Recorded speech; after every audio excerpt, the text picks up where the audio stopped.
Current affairs ನೋಡೋಣ್ರಿ.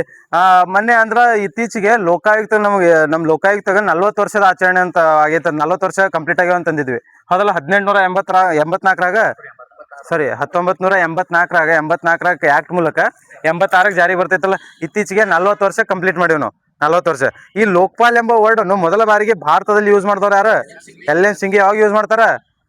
1963ದಾಗ ನೋಡ್ರಿ. 1963ರಲ್ಲಿ LM Singhvi ಅವರು ಮೊದಲ ಬಾರಿಗೆ ಲೋಕ್ಪಾಲ್ ಎಂಬ ವರ್ಡ್ ಅನ್ನು ಕಾಯಿನ್ ಮಾಡ್ತಾರೆ. Who is ಕಾಯಿನ್ಡ್ in Lokpal word in India ಅಂತ ಕೇಳಿದ್ರ LM ಸಿಂಘಿ ನೋಡ್ರಿ. ಆಮೇಲೆ 1966ದಾಗ ಮೊದಲ ಆಡಳಿತ ಸುಧಾರಣಾ ಆಯೋಗ ಮೊರಾರ್ಜಿ ದೇಸಾಯಿ ಅವ್ರ ನೇತೃತ್ವದಲ್ಲಿ ನೆಕ್ಸ್ಟ್ ಲೋಕ್ಪಾಲ್ ಎಲ್ಲ ಬೆಳ್ಕೊಂತ ಹಿಂಗೆಲ್ಲ ಮಾಡ್ಬೇಕಂತ ಹೇಳಿ ಲೋಕ್ಪಾಲ್ದ ಇಲ್ಲಿ ಬರ್ತೈತಿ. ಲೋಕ್ಪಾಲ್ ಕಾಯ್ದೆ ಯಾವಾಗ ಬರ್ತೈತಿ? ಇತ್ತೀಚೆಗೆ 2013 2013 ಕಾಯ್ದೆ ಅನ್ನುವ ಜಾರಿಗೆ ಬರೋದು 2019ರಲ್ಲಿ ಲೋಕ್ಪಾಲ್ ಜಾರಿಗೆ ಬರ್ತೈತಿ ನೋಡ್ರಿ. ಲೋಕ್ಪಾಲ್ ಜಾರಿ ಯಾವ್ದು ಜನವರಿ 16 ಹೋದಲ್ಲ. ಕರ್ನಾಟಕದಲ್ಲಿ ಅದು. ಕರ್ನಾಟಕದಲ್ಲಿ ಲೋಕ್ಪಾಲ್ ಜಾರಿಗೆ ಬಂದಿದ್ದು 1995 ನೋಡ್ರಿ. ಎಲ್ಲ ಇದು ಲೋಕಾಯುಕ್ತ ಐತ್ ನೋಡ. ಮೊನ್ನೆ ಏನೋ ಕ್ವಶನ್ ಆಗಿತ್ತು, ಅದು 95 ಒಂದ್ ಐತ್ ನೋಡಿ ಅದರದು. ಅಲ್ಲಿ ಕ್ವಶನ್ ಯಾರೋ ಕೇಳಿದ್ರ ಅದನ್ನ, ಅಲ್ಲಿ ಕ್ವಿಜ್ ಒಳಗೆ ಕ್ವಶನ್ ಕೇಳಿದ್ರು. 95 ಒಳಗೆ ಏನೋ ಐತ್ ನೋಡಿ. ನಾನು ಹೇಳ್ತೀನಿ ನಾಳೆ ಕನ್ಫರ್ಮ್ ಮಾಡ್ಕೊಂಡು ಹೇಳ್ತೀನಿ. ಅಂದ್ರೆ 86 ಒಳಗೆ ಬರುತ್ತಲ್ಲ ನಮ್ದು, ಅದು ಜಾರಿ ಆಗೋದು 95 ಒಳಗೆ ಅಂತ ನೋಡಿ. ಹೌದು ಕರೆಕ್ಟ್. ಕರ್ನಾಟಕದಾಗ ನಮ್ದು 84 ಒಳಗೆ ಆಕ್ಟ್ ಮೂಲಕ 86 ಒಳಗೆ ಸ್ವಲ್ಪ ಪ್ರಮಾಣದಲ್ಲಿ ಅಳವಡಿಕೆ ಆಗಿರ್ತೈತೆ ಅಷ್ಟ. ಅದು ಜಾರಿಗೆ ಆಗೋದು 95 ಒಳಗೆ ನೋಡ್ರಿ. 1995ರಲ್ಲಿ ಜಾರಿ ಆಗುತ್ತೆ. ಅದು ಕನ್ಫರ್ಮ್ ಮಾಡ್ಕೊಂಡು ನಾ ಮತ್ತೊಂದ್ಸತಿ ಕನ್ಫರ್ಮ್ ಮಾಡ್ತೀನಿ ಅಂತ. ಇತ್ತೀಚೆಗೆ ನಾವೊಂದು ಕಾರ್ಯಕ್ರಮ ಹೇಳಿದೆ. ಅಂದ್ರೆ ಈಗ ಬೆಂಗಳೂರು ಮಹಾನಗರ ಪಾಲಿಕೆಯಲ್ಲಿ ಕೆಲವೊಂದು ಬೀದಿ ನಾಯಿಗಳು ಇರ್ತಾವ, ಅವುಗಳನ್ನು ಅಡಾಪ್ಟ್ ಮಾಡ್ಕೊಳೋದು, ಅವುಗಳಿಗೆ ಹೋಗಿ ಸಾಕೋದು. ಅದು ಯಾವ ಕಾರ್ಯಕ್ರಮ? ಅದು ಮೋತಿ ಕಾರ್ಯಕ್ರಮ ನೋಡ್ರಿ. ಮೋತಿ ಕಾರ್ಯಕ್ರಮ. ಈಗ ಬೀದಿ ಮೇಲೆ ಯಾವ್ದೋ ನಾಯಿ ಮಕ್ಕೊಂಡೈತಿಲ್ಲ ಅಂದ್ರೆ ಅದಕ್ಕೆ ನೀ ಕರ್ಕೊಂಡು ಹೋದತ್ತಂದ್ರ ನಿಮಗೊಂದು ಕಿಟ್ ಕೊಡ್ತಾರ ಸರ್. ಆ ಕಿಟ್ದಾಗ ಚೈನ್ ಇರ್ತೈತಿ. ಆ ನಾಯಿ ಕೊಳ್ಳೆ ಕಟ್ಟೋ ಚೈನ್ ಇರ್ತೈತಿ. ಏನಿರ್ತದ ಅದಕ್ಕೆ ಊಟ ಹಾಕುವಂತ ಒಂದು ಕಿಟ್ ಇರ್ತೈತಿ. ಅದಕ್ಕೆ ಊಟ ಇರುವಂತ ಕಿಟ್, ನಿನಗೆ ಊಟ ಅಲ್ ಮತ್ತೆ ನಾಯಿಗಿರೋ ಊಟಕ್ಕೆ ಕಿಟ್ ಇರ್ತೈತಿ. ಅದು ಹಿಂಗ ಅಡಾಪ್ಟ್ ಮಾಡ್ಕೋಬಹುದು ಅಂತೇಳಿ ಇತ್ತೀಚೆಗೆ ಮೋತಿ ಕಾರ್ಯಕ್ರಮ BBMP ಒಳಗ, ಬೆಂಗಳೂರು ಮಹಾನಗರ ಪಾಲಿಕೆ ಒಳಗ ಜಾರಿಗೆ ತಂದಾರ ನೋಡ್ರಿ. ಮೋತಿ ಕಾರ್ಯಕ್ರಮ ಎದಕ್ಕೆ ಸಂಬಂಧಪಡ್ತೈತೆ ನೆನಪಿರ್ಲಿ. ಬೀದಿ ನಾಯಿಗಳ ದತ್ತು ಪಡೆಯುವಿಕೆಗೆ ಇದು ಸಂಬಂಧಪಡ್ತೈತೆ ನೋಡ್ರಿ. ನಾಯಿಗಳಿಗೂ ದತ್ತು ಪಡೆ ಆತಾರ ಸರ್. ಇಲ್ಲ ಐತ್ ನೋಡ್ರಿ. ಇತ್ತೀಚೆಗೆ ನಮ್ಮ ಪ್ರಧಾನಿಯವರು ಗುರು ಭೈರವೈಕ್ಯ ಮಂದಿರವನ್ನು ಉದ್ಘಾಟನೆ ಮಾಡಿದ್ರು. ಎಲ್ಲಿ ಮಾಡಿದ್ರು? ಇಲ್ಲಿ ಮಂಡ್ಯದ ಮೇಲುಕೋಟೆ ಒಳಗೆ, ಸಾರಿ ಅಂದ್ರೆ ಆದಿಚುಂಚನಗಿರಿ ಒಳಗೆ. ಮಂಡ್ಯದ ಆದಿಚುಂಚನಗಿರಿಯಲ್ಲಿ ಇತ್ತೀಚೆಗೆ ಗುರು ಭೈರವೈಕ್ಯ ಮಂದಿರವನ್ನು ಮೋದಿ ಅವರು ಉದ್ಘಾಟನೆ ಮಾಡಿದ್ರು. ಮತ್ತೆ ಕ್ರೀಡಾ ಸಾಧಕರಿಗೆ ಇದು ಇದ್ರಾಗ ಏನು ಉದ್ಯೋಗದಲ್ಲಿ ಎಷ್ಟು % ರಿಸರ್ವೇಶನ್ ಕೊಡ್ಬೇಕ? 2% ರಿಸರ್ವೇಶನ್ ಕೊಡ್ಬೇಕಂತೇಳಿ ಅದು ಅನುಮೋದನೆ ಆಗೈತೆ ನೋಡ್ರಿ. ISO ಮಾನ್ಯತೆ ಪಡೆದ ದೇಶದ ಪ್ರಥಮ ಜಲಮಂಡಳಿ ಯಾವುದು? ಬೆಂಗಳೂರು ಜಲಮಂಡಳಿ ಐತಲ್ಲ, ISO ಮಾನ್ಯತೆ ಪಡೆದ ಮೊದಲ ಜಲಮಂಡಳಿ. ಇಂಟರ್ನ್ಯಾಷನಲ್ ಆರ್ಗನೈಸೇಷನ್ ಆಫ್ ಸ್ಟ್ಯಾಂಡರ್ಡೈಸೇಷನ್ ಬರ್ತೈತಲ್ಲ, ಆ ಸ್ಟ್ಯಾಂಡರ್ಡೈಸೇಷನ್ ಪಡೆದಂತ ಮೊದಲ ಜಲಮಂಡಳಿ ಅಂತಂದ್ರೆ BWSSB ಅಂತ ಬರ್ತೈತಿ. BWSSB ಅದಂದ್ರೆ Bengaluru water supply and sewerage board ಅಂತ ಬರ್ತೈತಿ ನೋಡ್ರಿ. ಈ BWSSB ಇತ್ತೀಚೆಗೆ ISO ಮಾನ್ಯತೆ ಪಡೆದ ದೇಶದ ಮೊದಲ ಜಲಮಂಡಳಿ ನೋಡ್ರಿ. ಇದನ್ನು ನೋಡಿದ್ವಿ. ಯುವ ನಮ್ಮವ ಮಸೂದೆ ಇತ್ತೀಚೆಗೆ ಅದು ಕಾಯ್ದೆಯಾಗಿ ಜಾರಿಗೆ ಬಂದೈತೆ. ಅಂದ್ರೆ ಮರ್ಯಾದೆ ಹತ್ಯೆ ಇರ್ತೈತಲ್ಲ, ಮರ್ಯಾದೆ ಹತ್ಯೆಗೋಸ್ಕರ ಇದ್ರ ಬಗ್ಗೆ ಎಲ್ಲ ಡಿಸ್ಕಸ್ ಮಾಡಿ ಮರ್ಯಾದೆ ಹತ್ಯೆಗೋಸ್ಕರ ಯುವ ನಮ್ಮ ಎಂಬ ಕಾಯ್ದೆ ಜಾರಿಗೆ ಬಂದೈತೆ. ಇತ್ತೀಚೆಗೆ ಕಲಬುರಗಿ ನೋಡ್ರಿ. ಕಲಬುರಗಿಯ ಚಿತ್ತಾಪುರ ತಾಲೂಕಿನ ಯಾವ್ದದು? ಆಲೂರ್ದಾಗ ಸಂರಕ್ಷಣಾ ಮೀಸಲು ಅಂತೇಳಿ ಸ್ಥಾನಮಾನ. ಆಲೂರನ್ನು ಸಂರಕ್ಷಣಾ ಮೀಸಲು ಸ್ಥಾನಮಾನವನ್ನು ಕೊಟ್ಟಾರ. ಸಂರಕ್ಷಣಾ ಮೀಸಲು ಸ್ಥಾನಮಾನವನ್ನು ಕೊಡ್ತಾ ಬರ್ತಾರ. ಈ ಸಂರಕ್ಷಣಾ ಮೀಸಲು ಐತ್ ನೋಡ್ರಿ. ಈ ವನ್ಯಜೀವಿ ಧಾಮ ಘೋಷಿಸ್ಬೇಕಂತೇಳಿ 1972 ಯಾವ ಸೆಕ್ಷನ್ದಾಗ ಬರ್ತೈತಿ? 1972 ಕಾಯ್ದೆಯನ್ನು ಕೆಲವೊಂದು ಸೆಕ್ಷನ್ಗಳು ಬರ್ತಾವ. ಈ ವನ್ಯಜೀವಿ ಧಾಮ ಘೋಷಣೆ ಮಾಡೋದು ಸೆಕ್ಷನ್ ಯಾವ್ದ?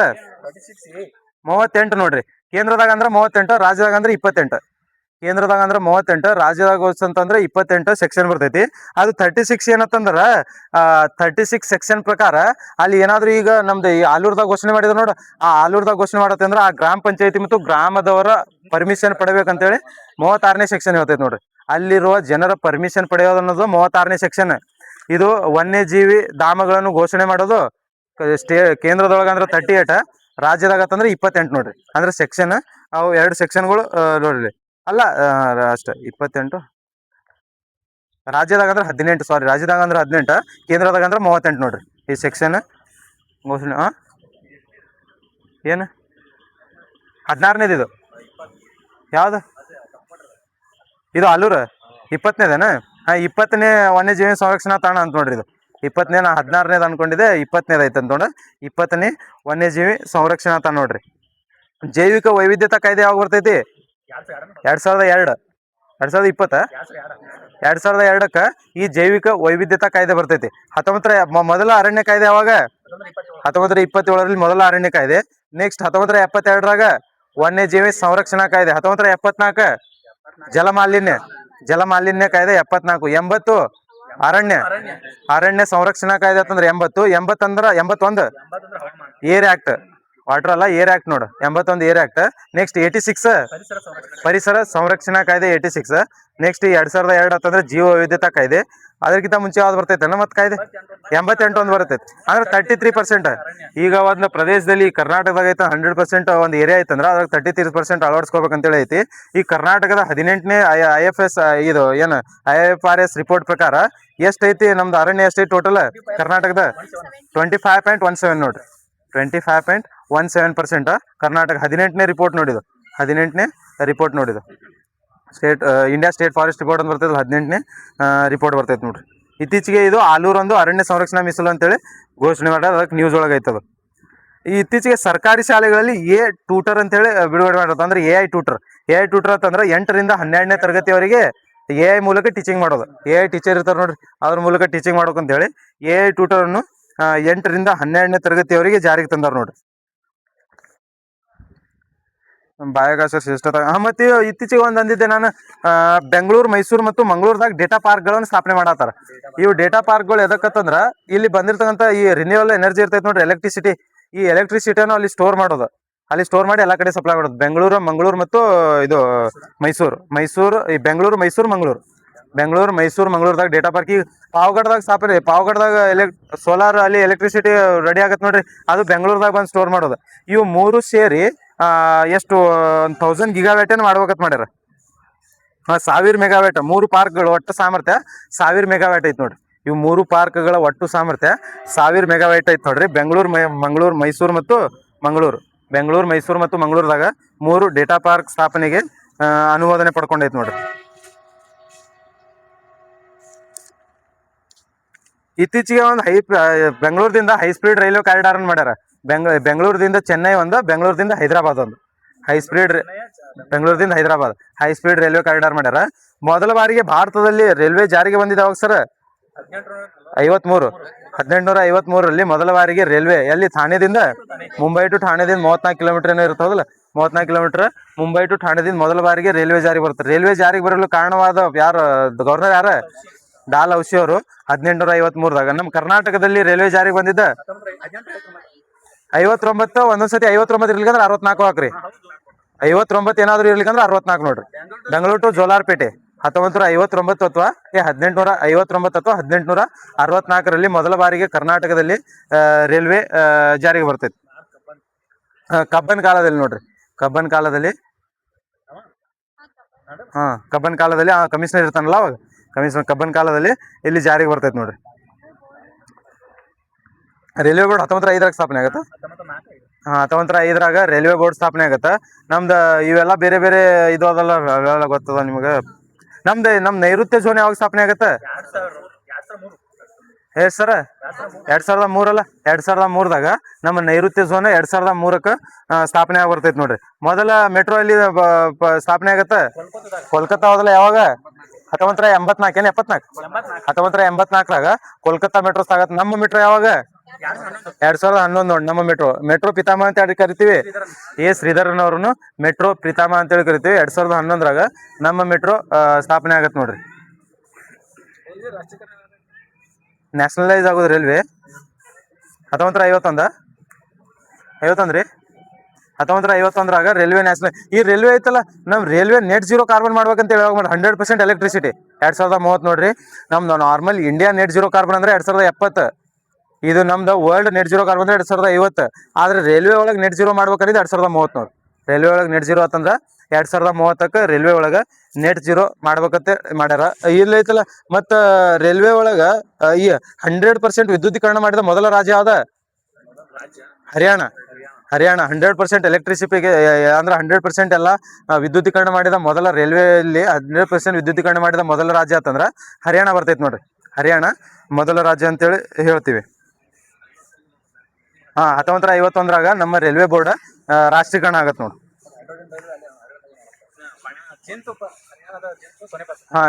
ಜಿಂದ್ ಟು ಸೋನೆಪತ್, ಜೇನುತುಪ್ಪ ಅಲ್ಲ, ಜಿಂದ್ ಟು ಸೋನೆಪತ್ ನೋಡ. ಜಿಂದ್ ಟು ಸೋನೆಪತ್ ಒಳಗೆ ಹೈಡ್ರೋಜನ್ ರೈಲು ಮಾಡತ್ತಾರ. ಇಷ್ಟ ರೈಲ್ವೆ ಬಗ್ಗೆ ಎಲ್ಲ ಗೊತ್ತೈತಿ ನಿಮಗೆ. ನೆಕ್ಸ್ಟ್ ಮೃಗಾಲಯ ಮತ್ತು ಜೈವಿಕ ಉದ್ಯಾನಗಳಲ್ಲಿ ತಲೀನ ಕೊಠಡಿ ನಿರ್ಮಾಣ ಅಂತ ಅಂದ್ರೆ ಇಮ್ಮರ್ಸಿವ್ ರೂಮ್. ಮತ್ತು ಮೈಸೂರು ಶ್ರೀ ಇದು ಜಯ ಚಾಮರಾಜೇಂದ್ರ ಮೃಗಾಲಯದಲ್ಲಿ ಇಮರ್ಸಿವ್ ರೂಮ್ ಮಾಡತ್ತಾರಂತ. ಇಮರ್ಸಿವ್ ರೂಮ್ ಅಂತಂದ್ರೆ ಏನ್ ಗೊತ್ತೇನ, ಇಲ್ಲಿ ನಾರ್ಮಲ್ ನೀವು ಒಳಗೆ ಹೋಗಿದ್ದ ಅಂತ ತಿಳ್ಕೊ, ಫುಲ್ ಒಂಥರ ಹೆವನ್ದಾಗ ಬಂದಿನ ಅಂತ ಅನಿಸ್ತೈತಿ. ಅಂದ್ರೆ ನಾರ್ಮಲ್ ಏನಂತೀವಿ ಅದಕ್ಕೆ, ಸ್ವರ್ಗಕ್ಕೆ ಬಂದಿವನು. ನೀ ಆ ರೂಮ್ ಒಳಗದಿವೇನ, ರೂಮ್ ನಿನ್ನೊಳಗೈತೆ ಅಂತೇಳಿ ಗೊತ್ತಾಗಲ್ಲ ಅಲ್ಲಿ. ಹಂಗೆ ತೋರಿಸ್ತೈತಿ ಫುಲ್ ಎಲ್ಲ ಮ್ಯಾಗೆಲ್ಲ ಹಿಂಗ ಫಿಶ್ಗಳು ಹೋಗ್ತಿರ್ತಾವ, ಒಂಥರ 3D ಎಫೆಕ್ಟ್ ಕಾಣ್ತಿರ್ತೈತಿ. ಆ ಥರ ಈ ಮೃಗಾಲಯವನ್ನು ಮೈಸೂರು ಜಯ ಚಾಮರಾಜೇಂದ್ರ ಮೃಗಾಲಯ ಮತ್ತು ಬೆಂಗಳೂರು ಬನ್ನೇರುಘಟ್ಟ ಉದ್ಯಾನದಲ್ಲಿ ಈ ಇಮರ್ಸಿವ್ ರೂಮ್ ಅನ್ನು ಮಾಡ್ಯಾರ ನೋಡ್ರಿ. ಇಮರ್ಸಿವ್ ರೂಮ್ ಅನ್ನು ಇತ್ತೀಚೆಗೆ ಮೈಸೂರಿನ ಶ್ರೀ ಜಯ ಚಾಮರಾಜೇಂದ್ರ ಮೃಗಾಲಯ ಮತ್ತು ಬೆಂಗಳೂರಿನ ಬನ್ನೇರುಘಟ್ಟದಾಗ ಇತ್ತೀಚೆಗೆ ಮಾಡ್ಯಾರ ನೋಡ್ರಿ. ಏನು ದೃಶ್ಯದ ಒಳಗೆ ನಾವಿದ್ದೇವೋ ಎಂಬ ಅನುಭವ ಪಡೆಯೋದು ತಂತ್ರಜ್ಞಾನವೇ ಇಮರ್ಸಿವ್ ರೂಮ್ ಅಂತ. ದೃಶ್ಯದ ಒಳಗೆ ನಾವಿದ್ದೀವಿ ಅಂತ ಹೇಳಿ ಪಡೆಯೋದು ತಂತ್ರಜ್ಞಾನ ಅಂತ ಇಮರ್ಸಿವ್ ರೂಮ್. ಇದು ಇಂಪಾರ್ಟೆಂಟ್ ನೋಡ್ರಿ. ಇತ್ತೀಚೆಗೆ ಸೈಬರ್ ಕ್ರೈಮ್ ಒಳಗೆ ಮೊದಲ ಸ್ಥಾನ ಪಡೆದಿರ್ತಕ್ಕಂಥ, ದೇಶದಲ್ಲಿ ಮೊದಲ ಸ್ಥಾನ ಪಡೆದಿರ್ತಕ್ಕಂಥದ್ದು ಯಾವ್ದು? ಬೆಂಗಳೂರು. ಅದ ಕರ್ನಾಟಕ. ದೇಶದಲ್ಲೇ ಮೊದಲ ಸ್ಥಾನ, ಸೈಬರ್ ಒಳಗೆ ಮೊದಲ ಸ್ಥಾನ ಪಡೆದಿದ್ದು ಬೆಂಗಳೂರು. ಎರಡನೇದು ಯಾವ್ದೈತಿ? ಮುಂಬೈ. ಮೂರನೇದ ಚೆನ್ನೈ. ಬೆಂಗಳೂರು, ಮುಂಬೈ, ಚೆನ್ನೈ. ಬೆಂಗಳೂರದಾಗ ಐತಲ್ಲ, ಅದು ಯಾವ್ದದು? ಬಾಣಸ್ವಾಡಿ ಹೋದಲ್ಲ ಹೌದಾ? ಎಸ್, ಹೆಣ್ಮಕ್ಳಿಗೆ ಅದು ಮೊದಲ ಸೈಬರ್ ಪೊಲೀಸ್ ಸ್ಟೇಷನ್ ಅಂದ್ರೆ ಏನೋ ಹೆಸರು ಐತೆ ಅದ್ರದ್ದು. ಬೆಂಗಳೂರು, ಮುಂಬೈ ಮತ್ತು ಚೆನ್ನೈ ನೋಡ್ರಿ, ಮೂರು ಮೊದಲ ಹೈಯೆಸ್ಟ್ ಸೈಬರ್ಗಳು ಇರೋದು ಬೆಂಗಳೂರು, ಮುಂಬೈ, ಚೆನ್ನೈ. ಇತ್ತೀಚೆಗೆ N C R B full form ಏನು? NCRB report, national crime record bureau. NCRB ಯಾವಾಗ ಸ್ಥಾಪನೆ ಆಗತ್ತಿದು? 1986 ನೋಡ್ರಿ. 1986ದಾಗ ಈ ನ್ಯಾಷನಲ್ ಕ್ರೈಮ್ ರೆಕಾರ್ಡ್ ಬ್ಯೂರೋ ಸ್ಥಾಪನೆ ಆಗತ್ತೆ. ಗಾಂಧೀಜಿಯವರು ವೈಯಕ್ತಿಕ ಸತ್ಯಾಗ್ರಹ ಕರೆ ಕೊಡ್ತಾರೋದಲ್ಲ, ಯಾವ 1940ರಾಗ ಮೊದಲ ವೈಯಕ್ತಿಕ ಸತ್ಯಾಗ್ರಹ ಯಾರ? ಎರಡನೇದವ, ಮೂರನೇದ ಬ್ರಹ್ಮದತ್ತ. ಈ ಮೂರು ವೈಯಕ್ತಿಕ ಸತ್ಯಾಗ್ರಹಿಗಳು. ಮೂರನೇ ಸಿಂಕ್ರೋನೈಸ್ಡ್ ನೀಲಗಿರಿ ಥಾರ್ ಸಮೀಕ್ಷೆ ತಮಿಳುನಾಡು ಅರಣ್ಯ. ಅಂದ್ರೆ ಇತ್ತೀಚೆಗೆ ಮೂರನೇ ಬಾರಿಗೆ ನೀಲಗಿರಿ ಥಾರ್ನ ಸಮೀಕ್ಷೆ ಮಾಡತ್ತಾರ ಅವ್ರು. 2024ರಾಗ ಸ್ಟಾರ್ಟ್ ಮಾಡಿದ್ರು ಅವ್ರು. 24ರಾಗ ಮೊದಲು ಇತ್ತು, 25 ಎರಡನೇದ, ಇತ್ತೀಚೆಗೆ 26ನೇದ ಮೂರನೇ ಸಮೀಕ್ಷೆ ಮಾಡತ್ತಾರ ನೋಡವ್ರು. ನೀಲಗಿರಿ ಥಾರ ಮೂರನೇ ಅವ್ರದ್ದು ರಾಜ್ಯ ಪ್ರಾಣಿ ಹೌದಲ್ಲ, ಅದು ರಾಜ್ಯ ಪಕ್ಷಿ ಹೌದಲ್ಲ. ನೀಲಗಿರಿ ಥಾರ ರಾಜ್ಯ ಪ್ರಾಣಿ. ನೀಲಗಿರಿ ಥಾರ ಇದು ಐತ್ ನೋಡ್ರಿ. ನಮ್ದು ಇದು ಐತಲ್ಲ ಮಂಗಟ್ಟೆ, ಏನಂತೀವಿ ಅದಕ್ಕೆ? ಹಾರ್ಮಿಲ್ ಅಲ್ಲ. ಹಾರ್ಮಿಲ್ ಪಕ್ಷಿ ಯಾವ್ಯಾವ ರಾಜ್ಯ ಪಕ್ಷಿ ಐತಿ? ಕೇರಳ ಮತ್ತು ಅರುಣಾಚಲ. ನಾಗಾಲ್ಯಾಂಡ್ ಇಲ್ಲ, ಕೇರಳ ಮತ್ತು ಅರುಣಾಚಲ್ ನೋಡ್ರಿ. ಕೇರಳ ಮತ್ತು ಅರುಣಾಚಲ ರಾಜ್ಯ ಪಕ್ಷಿ. ಇದು ಹಾರ್ಮಿಲ್ ಐತಿ ನೋಡ್ರಿ. ಮತ್ತು ನಾಗಾಲ್ಯಾಂಡ್ ರಾಜ್ಯ ಪಕ್ಷಿ ಅಲ್ಲದು, ಕೇರಳ ಮತ್ತು ಅರುಣಾಚಲ್ ಪ್ರದೇಶದ ರಾಜ್ಯ ಪಕ್ಷಿ ಐತಿ ನೋಡ್ರಿ ಅದು. ಅಂದ್ರೆ ಇತ್ತೀಚೆಗೆ ನೀಲಗಿರಿ ಥಾರ್ನ ಸಮೀಕ್ಷೆ ಮಾಡಕ ವರುಡೈ ಎಂಬ ಅಪ್ಲಿಕೇಶನ್ ಬಳಸ್ಯಾರ ನೋಡಿರು. ವರುಡೈ ಎಂಬ ಅಪ್ಲಿಕೇಶನ್ ಮೂಲಕ ಇತ್ತೀಚೆಗೆ ಏನ್ ಮಾಡಿದ. ಈ ನೀಲಗಿರಿ ಥಾರ್ ಯೋಜನೆ ಯಾವಾಗ ಬರ್ತೈತಿ? 2023 ನೋಡ್ರಿ. ನೀಲಗಿರಿ ಥಾರ್ ಯೋಜನೆ 2023ಕ್ಕೆ ಚಾಲನೆ ಆಗುತ್ತೆ. ಇದು ಯಾವಾಗ ಬರ್ತೈತಿ? ಹುಲಿ ಯೋಜನೆ ಯಾವಾಗ ಬರ್ತೈತಿ? ಸಿಂಹ ಯೋಜನೆ ಇತ್ತೀಚೆಗೆ ಇತ್ತೀಚೆಗೆ ಒಂದು ಸಿಂಹ ಯೋಜನೆ ಯಾವ್ದು? 2020ಕ್ಕೆ ಯಾವ್ದು? ಸಿಂಹ ಯೋಜನೆ 2020ಕ್ಕೆ ಒಂದು ಬರ್ತೈತಿ. ಅದು ಮೊದ್ಲು 1972ರಾಗ ಒಂದು ಬರ್ತೈತಿ ಹೌದಲ್ಲ. 1972 ಇತ್ತೀಚೆಗೆ ನೋಡಿ 2020ಕ್ಕೆ ಒಂದು ಬರ್ತೈತಿ. ನೆಕ್ಸ್ಟ್ ಯಾವ್ದು? ಗೆಂಡಾಮೃಗ ಯೋಜನೆ ಯಾವಾಗ ಬರ್ತೈತಿ? 1987 75ರಾಗ ಯಾವ್ದು ಬರ್ತೈತಿ? ಮೊಸಳೆ ಯೋಜನೆ 75 ಟರ್ಟಲ್. ನೆಕ್ಸ್ಟ್ 92ರಾಗ ಆನೆ ಯೋಜನೆ 92ರಾಗ ಬರ್ತೈತಿ. 2006ದಾಗ ಒಂದು ಬರ್ತಲ್ಲ, ಹಿಮಚಿರ್ತೀರಿ 2006. ನೆಕ್ಸ್ಟ್ ಇದ್ರಾಗ ಅಂತಂದ್ರೆ ಇಷ್ಟ ಬರ್ತೈತಿ, ಅದೇ 2006 ನೋಡಿ. ರಣಹದ್ದು 2006 ಕೆಲವೊಂದು ಯೋಜನೆಗಳು ಬರ್ತಾವ ಇತ್ತೀಚೆಗೆ ನೋಡಿ. ಈಗ ನೆಕ್ಸ್ಟ್ ನೋಡು, ಇತ್ತೀಚೆಗೆ ಸಿಕ್ಕಿಂ ರಾಜ್ಯ ಸ್ಥಾಪನೆಯಾಗಿ 50 ವರ್ಷ ಆಚರಣೆ ಅಂತ ನೋಡು. ಯಾವಾಗ ಸ್ಥಾಪನೆ ಆಗುತ್ತೆ ಸಿಕ್ಕಿಂ ರಾಜ್ಯ? 1975 ಹೌದಲ್ಲ. 1975ರಾಗ ಈ ಸಿಕ್ಕಿಂ ರಾಜ್ಯ ಸ್ಥಾಪನೆ ಆಗತ್ತೆ. ಎಷ್ಟನೇ ರಾಜ್ಯ ಇದು? 22ನೇ ರಾಜ್ಯವಾಗಿ ಈ ಸಿಕ್ಕಿಂ ರಾಜ್ಯ ಫಾರ್ಮ್ ಆಗತ್ತೆ ನೋಡ್ರಿ. ಮೊದಲು 14 ರಾಜ್ಯಗಳು ಇರ್ತಾವಲ್ಲ ಟೋಟಲ್. 15ನೇದು ಯಾವ್ದು? ಗುಜರಾತ್. 1960ರಾಗ ಗುಜರಾತ್ ಆಗತ್ತೆ. ನೆಕ್ಸ್ಟ್ 63ದಾಗ ನಾಗಾಲ್ಯಾಂಡ್. ನೆಕ್ಸ್ಟ್ 66ದಾಗ ಹರಿಯಾಣ ಮತ್ತು ಪಂಜಾಬ್. 63ದಾಗ ನಾಗಾಲ್ಯಾಂಡ್, 66ದಾಗ ಹರಿಯಾಣ ಮತ್ತು ಪಂಜಾಬ್ ಆಗತ್ತೆ. ನೆಕ್ಸ್ಟ್ 71ರಾಗ ಹಿಮಾಚಲ್ ಪ್ರದೇಶ್, 1971 ಅಂತಂದ್ರ ಹಿಮಾಚಲ್ ಪ್ರದೇಶ. 72ರಾಗ ಯಾವ್ಯಾವ? ಮಣಿಪುರ್, ಮೇಘಾಲಯ, ತ್ರಿಪುರ. ಮಣಿಪುರ, ಮೇಘಾಲಯ, ತ್ರಿಪುರ ಯಾವಾಗಿದು? 1972ರಾಗ ಮಣಿಪುರ್, ಮೇಘಾಲಯ, ತ್ರಿಪುರ ಆಕೈತಿ. 75ರಾಗ ಸಿಕ್ಕಿಂ ಎಷ್ಟನೇ ತಿದ್ದುಪಡಿ ಮೂಲಕ ಆಕೈತಿ ಇದು ರಾಜ್ಯ ಅಂತೇಳಿ? 36ನೇ ತಿದ್ದುಪಡಿ ಪ್ರಕಾರ ಸಿಕ್ಕಿಂ ಬಗ್ಗೆ ಗೊತ್ತಿರಲಿಲ್ಲ, 50 ವರ್ಷ ಆಗೈತಿ. 36ನೇ ತಿದ್ದುಪಡಿ ಪ್ರಕಾರ ಸಿಕ್ಕಿಂ ರಾಜ್ಯ ಒಂದು ರಾಜ್ಯ ಸ್ಥಾನಮಾನ 22ನೇ ರಾಜ್ಯವಾಗಿ ರಾಜ್ಯ ಸ್ಥಾನಮಾನ ಪಡಿತೈತಿ ನೋಡ್ರಿ. 36ನೇ ತಿದ್ದುಪಡಿ 1975 ಇದು ಪಡ ಅಂದ್ರ ಇದು ಈ ಸಿಕ್ಕಿಂ ರಾಜ್ಯ ಏನ್ ಗೊತ್ತೇನ? ಈ ಸಿಕ್ಕಿಂ ರಾಜ್ಯ ಯಾವ ವಂಶದ ಆಳ್ವಿಕೆಯಲ್ಲಿತ್ತು ಅಂತ 1642ರಿಂದ 75ರವರೆಗೂ, 1642ರಿಂದ ಇದು 1975ರವರೆಗೂ ನಮ್ಗ್ಯಾಲ್ ರಾಜವಂಶದ ಆಳ್ವಿಕೆಯಲ್ಲಿತ್ತು ನೋಡು. ನೆನಪಿಟ್ಕೋರಿ, ಅಷ್ಟೊಂದು 50 ವರ್ಷ ಆಗೈತಿ, ಕೇಳಿದ್ರೆ ಕೇಳ್ತಾರ. ನಮ್ಗ್ಯಾಲ್ ಎಂಬ ರಾಜವಂಶ ಇದಕ್ಕೆ ಆಳ್ವಿಕೆ ಮಾಡಿದ್ದ ರಾಜವಂಶ ಅಂದ್ರೆ ನಮ್ಗ್ಯಾಲ್ ಅಂತ ನೋಡು. ನಮ್ಗ್ಯಾಕ್ ಅಂತ ನೆನ್ಪಿಟ್ಕೋ, ನಮ್ಗ್ಯಾಕ್ ಬೇಕಂತ ಹೇಳಿ ನೆನ್ಪಿಟ್ಕೋ. ಇಲ್ಲಾಂದ್ರೆ ನಮ್ಗ್ಯಾಲ್ ಎಂಬ ರಾಜವಂಶದ ಆಳ್ವಿಕೆಯಲ್ಲಿ ಈ ಸಿಕ್ಕಿಂ ರಾಜ್ಯ ಐತ್ ನೋಡ್ರಿ. ಇದರದ ಏನು ಅದರದ ಲೋಗೋ ಏನು? ರಾಜ್ಯ ಪ್ರಾಣಿ ರೆಡ್ ಪ್ರಾಂಡ. ನೆಕ್ಸ್ಟ್ 87ರಾಗ ಯಾವ ರಾಜ್ಯ? ಮತ್ತ ಮಿಜೋರಾಂ. ಅರುಣಾಚಲ, ಗೋವಾ, ಮಿಜೋರಾಂ 1987ರಾಗ. ನೆಕ್ಸ್ಟ್ 2000ದಾಗ ಛತ್ತೀಸ್ಗಢ, ಉತ್ತರಾಖಂಡ. ಛತ್ತೀಸ್ಗಢ, ಉತ್ತರಾಖಂಡ್ ಮತ್ತು ಜಾರ್ಖಂಡ್ 2000 ಒಳಗೆ. ಛತ್ತೀಸ್ಗಢ, ಉತ್ತರಾಖಂಡ್, ಜಾರ್ಖಂಡ್ 2000 ಒಳಗೆ. ನೆಕ್ಸ್ಟ್ 2014 ತೆಲಂಗಾಣ. 2014 ತೆಲಂಗಾಣ. ಇಷ್ಟು ರಾಜ್ಯಗಳು ಟೋಟಲ್ ಈಗ 28 ರಾಜ್ಯಗಳು, 8 ಕೇಂದ್ರಾಡಳಿತ ಪ್ರದೇಶಗಳು ಎಲ್ಲ ಕಂಡು ಬರ್ತಾವೆ. 36ನೇ ತಿದ್ದುಪಡಿ ಪ್ರಕಾರ ಸಿಕ್ಕಿಂ ರಾಜ್ಯ ಪಡಿತೈತಿ. ಇನ್ನೊಂದು ದಾದ್ರಾ ನಗರ ಹವೇಲಿ ಎಷ್ಟನೇ ತಿದ್ದುಪಡಿ ಸರ? 10ನೇ ತಿದ್ದುಪಡಿ, ಹೌದಲ್ಲ. ಮತ್ತು ಗೋವಾ ಅಂತಂದ್ರ 12ನೇ ತಿದ್ದುಪಡಿ. ಯು ಟಿ ಆಗಿದ್ದು. ಮತ್ತೆ ಗೋವಾ 56ನೇ ತಿದ್ದುಪಡಿ ಪ್ರಕಾರ ರಾಜ್ಯ ಸ್ಥಾನಮಾನ ಪಡಿತೈತಿ. 56 ಅಂತಂದ್ರ ರಾಜ್ಯ ಸ್ಥಾನಮಾನ. ಇದು ಯೂನಿಯನ್ ಟೆರಿಟರಿ ಆಗಿತ್ತಂದ್ರ 12ನೇ. 14ನೇ ತಿದ್ದುಪಡಿ ಪಾಂಡಿಚೇರಿ. 14ನೇ ತಿದ್ದುಪಡಿ ಪಾಂಡಿಚೇರಿ ನೋಡ್ರಿ. ಸಮುದ್ರದ ವಿಶ್ವ ದಾಖಲೆ ತ್ರಿವರ್ಣ ಧ್ವಜ ಅನಾವರಣ ನಿಕೋಬಾರ್ ನೋಡ್ರಿ. ಅಂಡಮಾನ್ ನಿಕೋಬಾರ್ದಾಗ 60 ಒಂದು ಮತ್ತೆ ದೊಡ್ಡ 60-40 ಮನಿ ಎಷ್ಟು ಇರ್ತೈತಿ ನೋಡ್ರಿ. ಅದ್ರಷ್ಟು ದೊಡ್ಡದ ಒಳಗ ನೀರ್ನಾಗ ಹೋಗಿ ಒಂದು ಧ್ವಜ ಅನಾವರಣ ಮಾಡಿರಲಿ. ಇದು ಗಿನ್ನಿಸ್ ರೆಕಾರ್ಡ್ ಬುಕ್ ಆಫ್ ರೆಕಾರ್ಡ್ದಾಗ ಇದು ಸೇರ್ಪಡೆಗೊಂಡೈತಿ ನೋಡ್ರಿ. ಇದ್ರಾಗ ಇಂಪಾರ್ಟೆಂಟ್ ಅಂತಂದ್ರ ನಮ್ದು ವಿರೋಧ ಪಕ್ಷದ ನಾಯಕ ಯಾರದಾರ? ರಾಹುಲ್ ಗಾಂಧಿ. ಇಲ್ಲ ಇಲ್ಲಿ ನಮ್ಮ ಕರ್ನಾಟಕ ಆರ್ ಅಶೋಕನ ಮಗನೂ ಇಲ್ಲಿ ಪಾಲ್ಗೊಂಡ ನೋಡ್ರಿ. ಈ ಧ್ವಜ ಅನಾವರಣ ಮಾಡೋದ್ರಲ್ಲಿ ಆರ್ ಅಶೋಕನ ಮಗ ಶರತ್ ಅಶೋಕ್ ಅದನ್ನಲ್ಲ, ಈ ಶರತ್ ಅಶೋಕ್ ಸಹಿತ ಈ ಧ್ವಜ ಅಂದ್ರೆ ನೀರಿನಲ್ಲಿ ಅತ್ಯಂತ ದೊಡ್ಡ ಧ್ವಜ ಅನಾವರಣದಲ್ಲಿ ಪಾಲ್ಗೊಂಡಾರ ನೋಡ್ರಿ. ಈಗ ಅಂಡಮಾನ್ ನಿಕೋಬಾರ್ದ ಗವರ್ನರ್ ಯಾರದಾರ? ಲೆಫ್ಟಿನೆಂಟ್ ಗವರ್ನರ್ DK ಜೋಶಿ ನೋಡ್ರಿ. DK Joshi Andaman Nicobar lieutenant governor. Total administrative ಯಾವ್ಯಾವ ಯುಟಿಗಳಿಗೆ ಕಂಡು ಬರ್ತಾರ? ಅಡ್ಮಿನಿಸ್ಟ್ರೇಟಿವ್ ಆಡಳಿತಾಧಿಕಾರಿಗಳು ಪಾಂಡಿಚೇರಿ ಒಂದ, ಲಕ್ಷದ್ವೀಪ್ ಒಂದ, ದಾದ್ರಾ ನಗರ ಹವೇಲಿ. ಪಾಂಡಿಚೇರಿ, ಲಕ್ಷದ್ವೀಪ, ದಾದ್ರಾ ನಗರ ಹವೇಲಿ ಇವು ಮೂವರಿಗೆ ಆಡಳಿತಾಧಿಕಾರಿ ಅಥವಾ ಅಡ್ಮಿನಿಸ್ಟ್ರೇಟಿವ್ ಕಂಡು ಬರ್ತಾರ. ಉಳಿಕಿದವರೆಲ್ಲ ಲೆಫ್ಟಿನೆಂಟ್ ಗವರ್ನರ್. ಇವು ಮೂವರಿಗೆ ಅಷ್ಟ. ಇದು ಕಂಪ್ಲೀಟ್ ಆಗಿ ಇಲ್ಲಿ ಯಾವುದೇ ತರದ CM ಸೀಟ್ ಆದ. ಮತ್ತೆ ಇದನ್ನ ಲಡಾಖ್ದಾಗೂ ಇಲ್ಲ CM ಹಂಗೆ.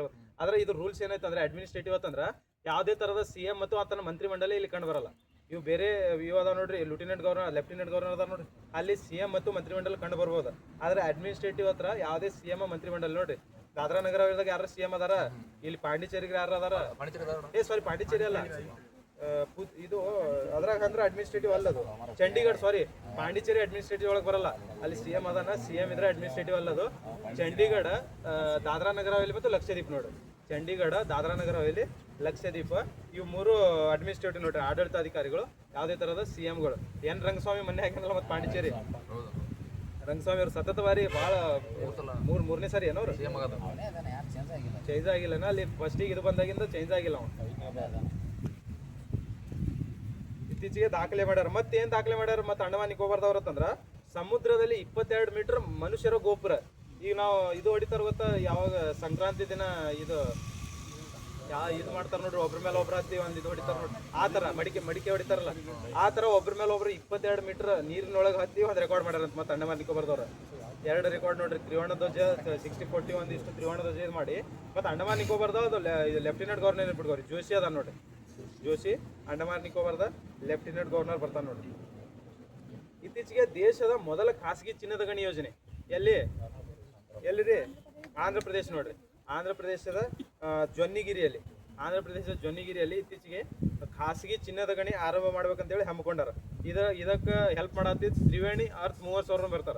ತ್ರಿವೇಣಿ ಅರ್ತ್ ಮೂವರ್ಸ್ ಅವರು ಜಿಯೋ ಮೈಸೂರು ಸರ್ವಿಸ್ ಪ್ರೈವೇಟ್ ಲಿಮಿಟೆಡ್ದೊಂದಿಗೆ ಇದನ್ನು ಆರಂಭ ಮಾಡ್ತಾರೆ ನೋಡಿ. ಅಂದ್ರೆ ಮೊದಲ ಖಾಸಗಿ ಚಿನ್ನದ ಗಣಿ ಯಾವ್ದ್ರಿ? ಆಂಧ್ರ ಪ್ರದೇಶದ ಜೊನ್ನಗಿರಿಯಲ್ಲಿ ಮಾಡ್ಬೇಕಂತೇಳಿ ಮಾಡ್ಯಾರ ನೋಡ್ರಿ. ಆಂಧ್ರ ಪ್ರದೇಶದ ಜೊನ್ನಗಿರಿ.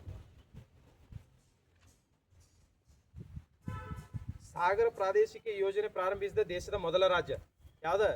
ಸಾಗರ ಪ್ರಾದೇಶಿಕ ಯೋಜನೆಯನ್ನು ಪ್ರಾರಂಭಿಸಿದ ದೇಶದ ಮೊದಲ ರಾಜ್ಯ ಯಾವ್ದ್ರಿ? ಒಡಿಶಾ ನೋಡ್ರಿ. ಸಾಗರ ಪ್ರಾದೇಶಿಕ ಯೋಜನೆ ಅಂತಂದ್ರೆ ಈ ಯೋಜನೆ ಮೂಲಕ ಏನ್ ಮಾಡ್ತಾರಂತಂದ್ರ ಅಲ್ಲಿರುವ ಹೆಚ್ಚಿನ ಪ್ರಮಾಣದ ಖನಿಜ ಸಂಪನ್ಮೂಲಗಳನ್ನು ಯೂಸ್ ಮಾಡ್ಕೋಬೇಕು. ಎಲ್ಲ ಖನಿಜ ಸಂಪನ್ಮೂಲ ಹಂಗ ವೇಸ್ಟ್ ಆಗತ್ತವ, ಅಲ್ಲಿರೋ ಖನಿಜ ಸಂಪನ್ಮೂಲಗಳನ್ನು ಯೂಸ್ ಮಾಡ್ಕೋಬೇಕಂತೇಳಿ ಈ ಸಾಗರ ಪ್ರಾದೇಶಿಕ ಯೋಜನೆಯನ್ನು ಪ್ರಾರಂಭಿಸಿದ ನಮ್ಮ ದೇಶದಲ್ಲಿ ಮೊದಲ ರಾಜ್ಯ ಅಂತಂದ್ರ ಒಡಿಶಾ ನೋಡ್ರಿ. ಒಡಿಶಾ ಇದನ್ನು ಪ್ರಾರಂಭಿಸ್ತೈತಿ ನೋಡ್ರಿ. ಇದು ಸಾಗರ ಪ್ರಾದೇಶಿಕ ಯೋಜನೆ ಯಾವ ಸಚಿವಾಲಯ ಅಂಡರ್ ಬರ್ತೈತಿ? ಇದು ಕೇಂದ್ರ ಭೂ ವಿಜ್ಞಾನ ಸಚಿವಾಲಯ ನೋಡ್ರಿ. ನಮ್ದು ಮತ್ಸ್ಯ 6000 ಮಾಡತ್ತಾರ ಗೊತ್ತಾ? ಈ ಮತ್ಸ್ಯ 6000 ಇದು ಕೇಂದ್ರ ಭೂ ವಿಜ್ಞಾನ ಸಚಿವಾಲಯ ಅಂಡರ್ ಬರ್ತೈತಿ ನೋಡ್ರಿ. ಹೌದಲ್ಲ? ಕೇಂದ್ರ ಭೂ ವಿಜ್ಞಾನ ಸಚಿವಾಲಯದಾಗ ಇದು ಮತ್ಸ್ಯ 6000 ಕೆಳಗೆ ಹೋಗಿ ಮಿನರಲ್ಸ್ ಗಳೆಲ್ಲ ಹುಡ್ಕೊಂಡು ತರೋದು ಮತ್ಸ್ಯ 6000 ಗುರಿ ಐತಿ. ಯಾವಾಗ ಮಾಡ್ಬೇಕು? 2027 ಇದ ವರ್ಷ ಎಂಡಿಂಗ್ ಮಾಡ್ತಾರನು. 2026 ಮತ್ಸ್ಯ 6000 ಮಾಡ್ಬೇಕಂತೇಳಿ ಹಮ್ಮಿಕೊಂಡಾರ ನೋಡ್ರಿ. ಇದು ಕೇಂದ್ರ ಭೂ ವಿಜ್ಞಾನ ಸಚಿವಾಲಯ ಅಂಡರ್ ಬರ್ತೈತಿ. ಮೊನ್ನೆ ಕ್ವಶನ್ ಆಗಿತ್ತು ಮೇ ಬಿ ಇದು ಹೇಳಿಕೆದಾಗ UPSC ಈ ಮತ್ಸ್ಯ 6000 ಯಾವ ಸಚಿವ ಯಾವ ಮಿನಿಸ್ಟ್ರಿ ಅಂತ ಕೇಳ್ಯಾರ ನೋಡ್ರಿ. ಇದು ಕೇಂದ್ರ ಭೂ ವಿಜ್ಞಾನ ಸಚಿವಾಲಯ ನೋಡ್ರಿ. ಕೇಂದ್ರ ಭೂ ವಿಜ್ಞಾನ ಸಚಿವಾಲಯ ಬರ್ತೈತಿ ನೋಡ್ರಿ. ಅಂದ್ರೆ ಇದೆ ಸಾಗರ ಪ್ರಾದೇಶಿಕ ಯೋಜನೆ ಐತಿ ನೋಡ್ರಿ. ಇತ್ತೀಚೆಗೆ ಒಡಿಶಾ ಪ್ರಾರಂಭಿಸ್ತೈತಿ ನೋಡ್ರಿ. ಅದು ಸಹಿತ ಕೇಂದ್ರ ಭೂ ವಿಜ್ಞಾನ ಸಚಿವಾಲಯ ಅಂಡ್ರ ಬರ್ತೈತಿ ನೋಡ್ರಿ. ನೆಕ್ಸ್ಟ್ ಇತ್ತೀಚೆಗೆ ಈಗ ಇಂಡಿಯಾದಾಗ 2026 ಬ್ರಿಕ್ಸ್ ಇಂಡಿಯಾದಾಗ ನಡೆಯತ್ತೈತದಲ್ಲ. 2026 ಬ್ರಿಕ್ಸ್ ಇಂಡಿಯಾದಾಗ ಐತಿ. ಈ ಬ್ರಿಕ್ಸ್ ಕೃಷಿ ಸಚಿವರ ಸಮ್ಮೇಳನ ಇತ್ತೀಚೆಗೆ ಇಂದೋರ್ದಾಗ ಮಾಡತ್ತಾರ ನೋಡ್ರಿ. ಬ್ರಿಕ್ಸ್ ಇಲ್ಲಿ ನಡೆಯತ್ತ ಅನ್ನೋದು ಬರ್ತಿ. ಬ್ರಿಕ್ಸ್ ಒಳಗೆ ಎಷ್ಟು ಕಂಟ್ರಿ ಅದಾವ ಈಗ ಟೋಟಲ್? 10 ಅದಲ್ಲ. 11 ಅದು ಸೌದಿ ಅರೇಬಿಯಾನು ಐತನ. ಅದನ್ನ ಪಾರ್ಟ್ನರ್ ಇಲ್ಲತ್ತಂತಾರ ಒಂದೊಂದ್ಸತಿ. ಅದನ್ನ ಕನ್ಸಿಡರ್ ಮಾಡೋಕೆ ಒಂದು ಟೋಟಲ್ ಬ್ರಿಕ್ಸ್ 5 ಅದಾವ. ಏನೋದು ಯಾವ್ದು? Ethiopia, Iran, UAE, Egypt, next Indonesia, ಇನ್ನೊಂದು ಸೌದಿ ಒಂದು ಕನ್ಸಿಡರ್ ಮಾಡ್ತಾರ, ಮಾಡಲ್ ಕೆಲವೊಂದ್ಸತಿ. 10 ನೆನಪಿಟ್ಕೋರಿ. ಈಗ ಸೌದಿ ಅಂದ್ರ ನೋಡೋಣತ್ತ. ಸೌದಿನೂ ತೋರ್ಸಾತೈತಿ, ಆದ್ರೆ ಗೂಗಲ್ದಾಗ ಸೌದಿನೂ ಬರತೈತಿ. ಸೌದಿ ಒಂದು ಟೋಟಲ್ 11 ಕಂಟ್ರಿಗಳನ್ನ ನೆನ್ಪಿಟ್ಕೋರಿಪ್ಪ. ಸೌದಿ ಆದ್ರೆ ಹೊರಗೆ ಬಂದೈತೆ. ಅವಾಗ ಜಾಯ್ನ್ ಆಗಿತ್ತದು, ಅವಾಗ ಹೊರಗೆ ಬಂದಿತ್ತದು. ಹೌದಲ್ಲ? ಟೋಟಲ್ 10 ಕಂಟ್ರಿಗಳು. ಇದು ಯಾವಾಗ ಸ್ಥಾಪನೆ ಆಗುತ್ತೆ ಬ್ರಿಕ್ಸ್? ಅಥವಾ 99 ಅಲ್ಲ, 99 ಸ್ಥಾಪನೆ 2000 ಜಾರಿ ಬರುತ್ತೆ. ಇವೆಲ್ಲ ಸಮ್ಮಿಟ್ ನಡೆಯೋದು 2009ರಿಂದ ನಡೀತಾವೆ ಎಲ್ಲ. 2009 ಮೊದಲ ಸಮಿಟ್ ನಡೆಯತ್ತಲ್ಲ. ಮೊದಲ ಸಮಿಟ್ ಆದ್ರೆ ಬ್ರಿಕ್ ಆಗಿರ್ತದೆ. ಅದ ಹೆಸರು ಒಂದ್ ಎಸ್ ಸೇರ್ಸ್ತಾರ. ಸೌತ್ ಆಫ್ರಿಕಾಗ ಸೇರ್ಸ್ದಾಗ ಎಸ್ ಸೇರ್ಸ್ತಾರದಲ್ಲ. ಪೋರ್ಟ್ ಲಿಜಾವಾ ಘೋಷಣೆ ಇದಕ್ಕೆ ಸಂಬಂಧಪಡ್ತದಲ್ಲ. ಪೋರ್ಟ್ ಲಿಜಾವಾ ಘೋಷಣೆ ಇದ ಬ್ರಿಕ್ಸ್ ಸ್ಥಾಪನೆಗೆ ಸಂಬಂಧಪಡ್ತೈತಿ ನೋಡ್ರಿ. ಪೋರ್ಟ್ ಲಿಜಾವಾ ಘೋಷಣೆ ಬ್ರಿಕ್ಸ್ ಸ್ಥಾಪನೆ ಮೊದಲ ಅಂದ್ರೆ ಪೋರ್ಟ್ ಲಿಜಾವಾ ಅನ್ನೋದು ಇದು ಬ್ರೆಜಿಲ್ದಾಗ ಕಂಡು ಬರ್ತೈತೆ. ಇದು ಪೋರ್ಟ್ ಲಿಜಾ ಇಲ್ಲಿ ಕಂಡು ಬರ್ತೈತಿ. ಯಾಕಂದ್ರೆ ಇದು ಬ್ರಿಕ್ಸ್ ಸ್ಥಾಪನೆ ಕಾರಣವಾದ ಪೋರ್ಟ್ ಲಿಜಾವಾ ಘೋಷಣೆ ಮೂಲಕ ಸ್ಥಾಪನೆ ಆಗತ್ತಲ್ಲ ಬ್ರಿಕ್ಸ್. ಬ್ರಿಕ್ಸ್ ರಷ್ಯಾ ಇರಕ ಏನ್ ಸರ್?